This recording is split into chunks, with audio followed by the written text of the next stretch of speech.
सक्सेना जी, अभी जो दिल्ली में दंगा हुआ है कल हनुमान जयंती यात्रा को लेके, क्या विचार हैं उस पर आपके, क्या कहना चाहेंगे केंद्र सरकार से?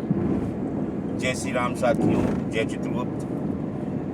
जैसा कि कल दिल्ली के अंदर हुआ है, ऐसा आप देख रहे होंगे रामनवमी के समय भी कई जगह ऐसा माहौल देखने को मिला जहां पर लोग पथराव कर रहे हैं, बच्चों की बाइकें फूंक दी, जो लोग यात्रा निकाल रहे हैं उनको मारा गया, एक बच्चा भी जिंदगी से जूझ रहा है। ऐसे कई घटनाएं हुई हैं देश के अंदर। मैं भारत सरकार से मांग करना चाहता हूं कि अब बहुत हुआ। जब भारत का बंटवारा हुआ था 1947 में, तो इसी आधार पर हुआ था कि मुसलमान पाकिस्तान में जाएंगे। इनको पाकिस्तान मिल गया, बांग्लादेश मिल गया, भारत का एक टुकड़ा अफगानिस्तान भी है, इनको अफगानिस्तान भी मिल गया। ये कब तक क्या क्या हम लोग देते रहेंगे? अब हम कुछ भी देने की स्थिति में नहीं है, ना ही इनको दिया जा सकता। ये इतिहास गवाह है साथियों।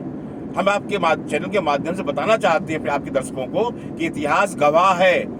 आप ध्यान रखिएगा, देखिएगा कि जितने भी देशों के अंदर इनकी संख्या बढ़ी है, इन लोगों ने इसी प्रकार की हरकतें कर करके वहां पर कब्जा किया है। ये भारत में भी इसी प्रकार की हरकतें करना चाहते हैं देश में, क्योंकि ये अब बहुसंख्यक हो चुके हैं, अल्पसंख्यक नहीं रहे। भारत सरकार को तत्काल प्रभाव से अल्पसंख्यक प्रकोष्ठ से मुसलमानों को हटा देना चाहिए। ये बाबले हो चुके हैं, इनके पेट इतने भर चुके हैं कि ये पागलपंथी में इस प्रकार कार्य करते रहेंगे। साथ ही मैं कहना चाहता हूँ जनसंख्या नियंत्रण कानून तत्काल प्रभाव से लेके आना चाहिए सरकार को। अब इसमें विलंब नहीं करना चाहिए और भारत को हिंदू राष्ट्र घोषित कर देना चाहिए। इसके अलावा कोई भी रास्ता नहीं बचा हुआ है। भारत हिंदू राष्ट्र, देश विश्व के अंदर एक भी हिंदू राष्ट्र नहीं है। नेपाल था, वो भी राजनीतिक भेंट चढ़ गया। इसलिए भारत में अब राजनीतिक की स्थिति को भांपते हुए, देखते हुए, राजनीति की अलग बात होती है, लेकिन राष्ट्र की मांग है, देश की मांग है, पूरा देश मांगता है। कब तक एक लालसा में जीते रहेंगे कि मुस्लिम समुदाय आपको कुछ देगा?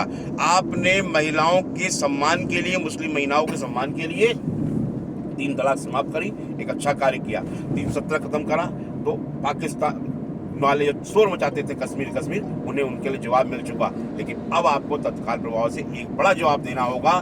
भारत को हिंदू राष्ट्र घोषित करना होगा, अल्पसंख्यक प्रकोष्ठ से इनको हटाना होगा। जिस प्रकार से बांग्लादेश और पाकिस्तान के अंदर हिंदुओं की स्थिति है, इन्हें उसी प्रकार से भारत के अंदर रखा जाए, तब इन्हें अकल इनके ठिकाने लगेगी। ये बाबले हो चुके, खा के पागल हो चुके हैं। हमारा देश का जितना भी फ्री अनाज बढ़ता है, सबसे ज्यादा ये खाते हैं। जितना फ्री चिकित्सा सुविधा मिलती है, ये जाके वहां पर जाके उसका फायदा उठाते हैं। सारा खाने के लिए भारत को चाहिए। भारत का फ्री खा के लोग पागल हो चुके हैं। इनका बिल्कुल भी कोई भी अन्न का दाना इनको फ्री मत दो, इनके लिए कोई चिकित्सा सुविधा फ्री मत दो। ये इस काबिल ही नहीं, इस लायक नहीं है।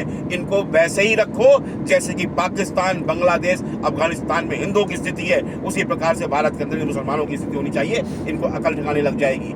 इनको जितना फ्री का खिलाओगे उतने पागल होंगे। इन्हें मालूम कुछ काम मत करो, फ्री में भी खाते रहो, हर काम पे कब्जा करते चले जा रहे हैं। इनको रोकना होगा साथियों। इनको अब अकल ठिकाने लगाने का समय आ चुका है। सबसे पहले भारत सरकार से चित्रकूट पीठ और भारतीय फौज मांग करती है, इन लोगों को अल्पसंख्यक प्रकोष्ठ से बाहर करिए। तत्काल प्रभाव से जनसंख्या नियंत्रण कानून लाइए, भारत को हिंदू राष्ट्र घोषित करिए, तभी इन लोगों को समझ में आएगी। इससे पहले नहीं समझेंगे। इनका बड़बड़पन तभी खत्म होगा। जय हिंद, जय भारत साथियों।